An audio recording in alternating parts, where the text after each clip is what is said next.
మనకి ఫెయిల్యూర్ అంటే ఒక లెసన్ కాదు, ఒక అవమానం.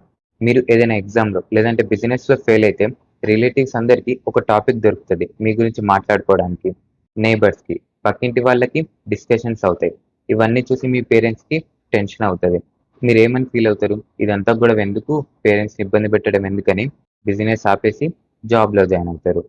ఫర్ ఎగ్జాంపుల్, మీరొక బిజినెస్ స్టార్ట్ చేద్దాం అనుకుంటారు. మీ ఫ్యామిలీకి వచ్చే ఫస్ట్ థాట్స్ రిస్క్ ఎక్కువ.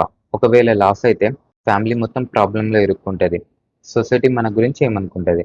ఇవన్నీ గొడవ ఎందుకని మీరు జాబ్‌లో జాయిన్ అవుతారు. సరే, 3 ఇయర్స్‌లో జాబ్‌లో జాయిన్ అవుతారు. 5 ఇయర్స్‌లో ప్రమోషన్ వస్తది. 10 ఇయర్స్ తర్వాత మీరు ఇంకా ఆలోచిస్తూనే ఉంటారు. నేను బిజినెస్ చేయాల్సిందేమో అని. Society pressure. మన లైఫ్ గురించి నిర్ణయాలు మనం తీసుకోం. మన గురించి సొసైటీ తీసుకుంటది. మనం ఏం తినాలి? ఏం జాబ్ చేయాలి? ఏం చదవాలి? ఎవరిని మ్యారేజ్ చేసుకోవాలి? ఇవన్నీ సొసైటీనే మన కోసం తీసుకుంటది. మనకు రిస్క్ తీసుకోవడం రాక కాదు. మనకు రిస్క్ తీసుకునే పర్మిషన్ సొసైటీ మనకివ్వదు. క్లోజింగ్ లైన్ ఏంటి అంటే, the biggest risk in your life is not taking any risk.